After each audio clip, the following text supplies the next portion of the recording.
الأنبياء والمرسلين ومولانا أبي القاسم محمد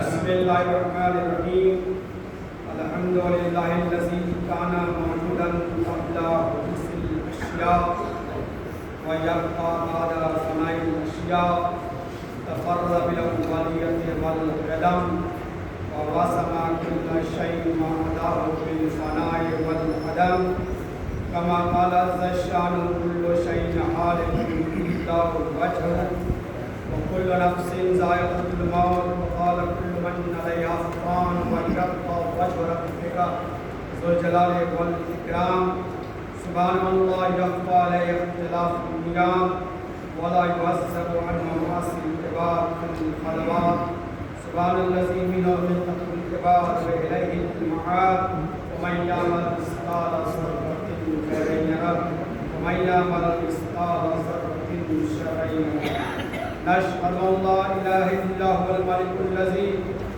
لا ينعس في ملكه ولا يزال في حكمه يعذب من يشاء بما يشاء كيف يشاء ويرحم من يشاء بما يشاء كيف يشاء تعظيم الحسنى والفضل تفضل ونشهد أن محمدا سيد المرسلين وخير المبشرين والمنذرين صلى الله عليه وآله وآله المحمدين من ركب سفينته نجا واهتدى من تخلف عنها زل وغرق الهوى أوصيكم عباد الله بالتسامح بالتقوى فإنه أمر متين وغرفة الحسنى وعبادة الموت قبل حلوله وإعدادكم للصالح قبل نزوله فإنه وارد واقع نازل فإن تخطئوا بموتكم في خروج مشيرة الله عباد الله فإن كل الدنيا إلى الفناء وكل مدة فيها إلى انتهى فواجب كيف هذه الحفلة حضرات محترم ماہ مبارک رمضان کا یہ آخری جمعہ ہے جس جمعے کو جمعۃ الوداع کے نام سے یاد کیا ہے جو پچھلا جمعہ گزرا وہ جمعۃ الوداع نہیں کہلائے گا وہ مشکوک تھا چاند ہو یا نہ ہو لیکن اب یہ مشکوک تو نہیں ہے اور یہ فائنل ہے کہ آج ہمارے مبارک رمضان کا آخری جمعہ ویسے بھی تو یہ تعلیم ہو چکا تھا پہلے ہی اور ڈیسائیڈ بھی ہماری ٹیم نے کر لیا تھا جمعہ آخری یہی ہوگا لیکن پھر بھی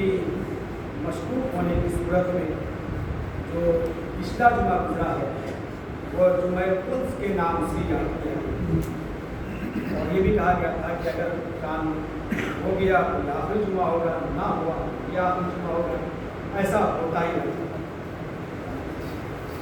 بہرحال پورا مہینہ انسان نے اللہ کی عبادت میں بسر کیا روزے نماز پڑھے ماہ مبارک رمضان کا جو خطبہ ہوتا ہے اس میں پہلے خطبے میں ہر خطبے میں ہم نے الہی واعظ و نصیحت انسان کے اچھے اور برے عمل کا تذکرہ موت و حیات کا تذکرہ آخرت کا تذکرہ یہ سب کے سب اس جمعہ میں کیا جاتا ہے اور سب سے اہم مسئلہ جو ہے وہ ہے کہ اللہ کے نزدیک سب سے بہترین انسان وہ ہوتا ہے سب سے اچھا انسان وہ ہوتا ہے جو متقی اور پرہیزگار خوف الہی اس کے اندر پایا جاتا ہے متقی اور پرہیزگار کا مطلب یہ نہیں ہے کہ وہ 24 گھنٹہ یا اللہ کہہ کے اپنی زندگی کو بسر کرتا ہو مسجد میں بیٹھا ہوا ہو نماز روزے میں لگا ہوا متقی اسے متقی نہیں کہتا متقی وہ افراد ہوا کرتے ہیں جو حکم الہی کے سامنے اپنے سر کو خم کر دیا جنہیں منع کیا گیا ہے اس پہ عمل نہیں کرتے اور جنہیں کرنے کا حکم دیا گیا ہے اس پر وہ عمل کرتے ہیں. بس اسی چیز کو تاریخ میں، ہسٹری میں اور اہل لغت میں متقی کہا جاتا ہے، یعنی جس کے اندر خوف الہی وہی متقی ہو. اور جب انسان کے اندر خوف الہی پیدا ہو جاتا ہے تو کمال یہ ہوتا ہے کہ جب انسان خدا سے ڈرتا ہے تو دنیا اس سے ڈرنے لگتی ہے. سب سے اہم خوف یہ ہوتا ہے کہ جب انسان خدا سے ڈرے گا تو دنیا اس سے ڈرے گی. اور اس کی شاہد مثال آپ کو ایران میں دیکھ لیجیے. بڑی سی بڑی طاقتیں سامنے آ کر کھڑی ہوئی ہیں، لیکن چونکہ یہ اہل ایران اہل ایمان ہے، خدا سے خوف کھاتے ہیں، لہذا پوری دنیا کے دلوں میں ان کا خوف پیدا ہوتا ہے. متقی سے بہترین تعریف یہ ہے کہ متقی وہ ہوتا ہے جو خدا سے ڈرتا ہے. ارشاد الحمدللہ الذی کان موجودا قبل حدوث الاشیاء. وہ خدا کائنات کے وجود سے پہلے وہ تھا، ہے اور رہے گا. ساری کائنات فنا ہو جائے گی، ختم ہو جائے گی، لیکن اس کا وجود باقی رہے گا. کل نفس ذائقۃ، ہر ذی روح کو موت کا مزہ چکھے. جو بھی اس کائنات کے اندر آیا ہے اسے موت کا ذائقہ چکھنا ہی پڑے گا. یعنی موت اسے ہے. جب موت ہے تو پھر ہمارے اندر غرور کس بات کا؟ جب موت ہے تو ہمارے اندر تکبر کس بات کا؟ جب موت ہے تو ہمارے اندر جو لوگوں کو دکھانے کا جذبہ کس بات کا؟ موت ہے کوئی بھی کام عمل میں آنے والا نہیں ہے، کیونکہ اسے ایک نہ ایک دن اس دنیا سے جانا ہے. لیکن موت بھی کئی طرح کی ہوا کرتی ہے. وہ سب سے بہترین موت جسے شہادت کی موت ہے، سب سے اعلیٰ موت جو ہے وہ شہادت کی موت. شہادت بھی کئی قسموں کی ہوا کرتی ہے، بات نہیں کر سکتے یہاں پر. شہادت میں انشاءاللہ لگاتار ترجمہ آؤں گا اور پوری بحث اسی پہ کروں گا. شہادت کی کئی قسم ہوتی ہے کہ سب سے بہترین شہادت ہوتی ہے جو خوشنودی خدا کی، اللہ کی رضا کے لیے، دین کی بقا کے لیے سب سے بہترین شہادت ہے. اس شہادت میں اب یہ نہ سوچنا ہوگا انسان کو کہ ہم شہید ہو رہے ہیں، ہم غم منائیں گے. نہیں، غم نہیں ہے، شہادت ہے، اعلیٰ مرتبہ ہے. انبیاء تمنا کرتے تھے شہادت کی، اوصیاء تمنا کرتے تھے شہادت کی، ائمہ تمنا کرتے ہیں شہادت کی. شہادت ایک ایسا مرتبہ ہے کہ تمام اولیاء الہی اس کی تمنا کرتے ہیں. لہذا انسان کو بھی چاہیے کہ وہ ہر لمحہ اپنے لیے موت کی تمنا کرے. آج ماہ مبارک رمضان کا آخری دن ہے، آج آخری دن ہے، اور آخری دن میں ہم دعا کیا پڑھتے ہیں؟ ایک دعا ہے، ہم سب مل کر پڑھیں گے انشاءاللہ. خود آگے بڑھائیں گے. بسم اللہ الرحمن الرحیم. بسم اللہ الرحمن الرحیم.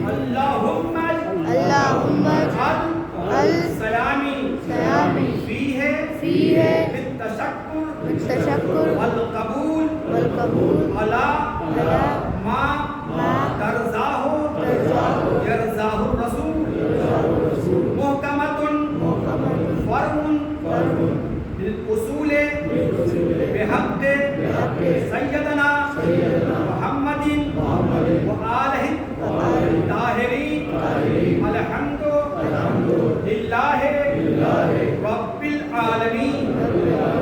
یہ ماہ مبارک رمضان کا 30ویں دن کی دعا ہے.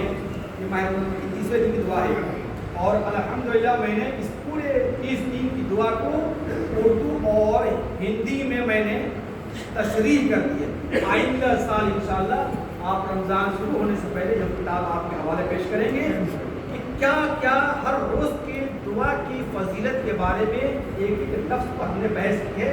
انشاءاللہ حیات رہی ہم سب کی تو اگلے سال اس کتاب کی شرح چھپ جائے گی اور آپ کے سامنے آئے گی، آپ اس کتاب کو پڑھیں گے. اس دعا میں فرمایا جا رہا ہے کہ پروردگار عالم میرے اس ماہ کے روزے کو پسند اور قبول فرما اس طریقے سے جس طریقے سے اللہ رسول کا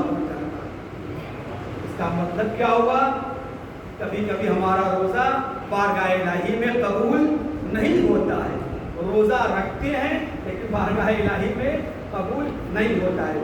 آپ دیکھیں کہ آج آخری دن ہے اور آج کی شب ماہ مبارک رمضان کی آخری شب آنے والی ہے۔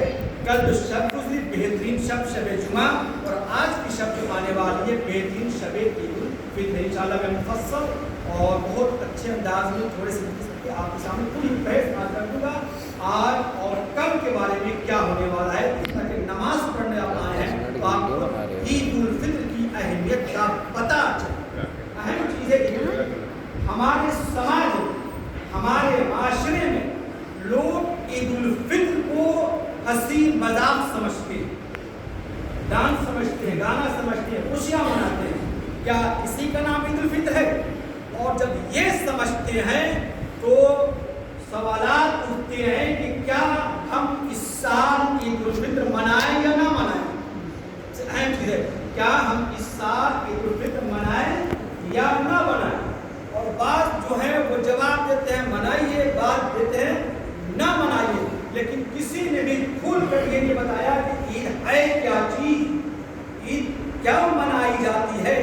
کسی نے کہا نہیں منائیں گے۔ کیوں نہیں مناؤ گے؟ ہمارے مرجع کا انتقال ہو گیا۔ ٹھیک ہے، مرجع کا انتقال ہو گیا، مرجع شہید ہوا ہے، شہادت کے درجے پر گیا ہے۔ اور یاد رکھ لیجئے مرجع دین سے ہے، دین مرجع سے نہیں ہے، دین کا مقام الگ ہے۔ جب دین ہوگا تو مرجع ہوگا، اس بات میں جب دین ہوگا دین مرجع پیدا کرتا ہے، دین سے مرجع بنتا ہے۔ قرآن کریم میں عید کے لیے 4 عید کا تذکرہ کیا گیا ہے، قرآن کریم میں 4 عید کا تذکرہ کیا گیا ہے۔ ایک عید یہودیوں کا تذکرہ کیا گیا ہے، ایک عید کافروں کا تذکرہ کیا گیا ہے، اور 2 عید مسلمانوں کا تذکرہ کیا گیا ہے۔ 4 عید کا تذکرہ، 2 عید جو مسلمانوں کے نام کیا گیا ہے وہ عید الفطر ہے اور عید قربان ہے، اور 2 عید جو کافروں کے لیے یہودیوں کو استعمال کیا گیا ہے، چاروں کا تذکرہ قرآن کریم میں آیا ہے۔ اور ہماری عید کا تذکرہ ہم قرآن میں بھی آیا ہے اور ہم حدیث میں بھی آیا ہے، یعنی ہم اپنی عید کو قرآن اور حدیث کے لحاظ سے مناتے ہیں۔ بڑا افسوس اس بات پر ہے کہ یہ سوال کیا جاتا ہے کہ ہم عید منائیں یا نہ منائیں، کسی نے یہ نہیں پوچھا کہ کیا ہم آیت اللہ خامنی کے لیے سورہ فاتحہ یا ایک مجلس یا ایک نماز یا ایک تسبیح پڑھ کر ہدیہ کر سکتے ہیں یا نہیں کر سکتے ہیں، بخش سکتے نہیں بخش سکتے ہیں؟ نہیں، مرجع مر گیا اس کے لیے کچھ فاتحہ نہیں پڑھیں گے، نماز اس کے لیے دعا نہیں کریں گے، اس کے لیے ایک تسبیح نہیں پڑھیں گے، اس کے لیے 2 رکعت نماز پڑھ کر اس کو نہیں بخشیں گے، لیکن صرف دکھاوے کے لیے کیوں ہم عید کے دن کالا کپڑا پہنیں گے؟ کیا ہوا کالا کپڑا؟ یعنی تم دین کی مخالفت کر رہے ہو، قرآن کی مخالفت کر رہے ہو۔ اگر عید کو دیکھنا ہے، وقت نہیں میں کرتا، عید پیغمبر کی نگاہ میں کیا ہوتی ہے، عید مولا کائنات کی نگاہ میں کیا ہوتی ہے، عید امام حسن کی نگاہ میں کیا ہے، عید امام حسین کی نگاہ میں کیا ہے، عید امام سجاد کی نگاہ میں کیا ہے، عید امام محمد باقر کی نگاہ میں کیا ہے۔ پورے چہارتا معصومین علیہ السلام نے عید کے بارے میں جو حدیثیں بیان کی ہیں، جو فضائل بیان کی ہیں، جو مراتب بیان کی ہیں، جو درجات بیان کیے ہیں، جو عمل بیان کیے ہیں، اس کے بارے میں ہم لا علم ہے۔ ہمیں تو صرف معلوم ہے کہ عید کے دن نیا کپڑا پہنیں گے اور خوشیاں منائیں گے۔ ایسا عید یہ نہیں کہ نیا کپڑا پہنیں اور خوشیاں منائیں، اس کا نام عید نہیں ہے۔ آپ مولا کائنات کا خطبہ دیکھیں، امام حسن مصطفیٰ کا خطبہ دیکھیں، فاطمہ زہرا سلام اللہ کا خطبہ دیکھیں، امام علی السلام کا خطبہ، پیغمبر کا خطبہ، اہل بیت علیہ السلام کا خطبہ،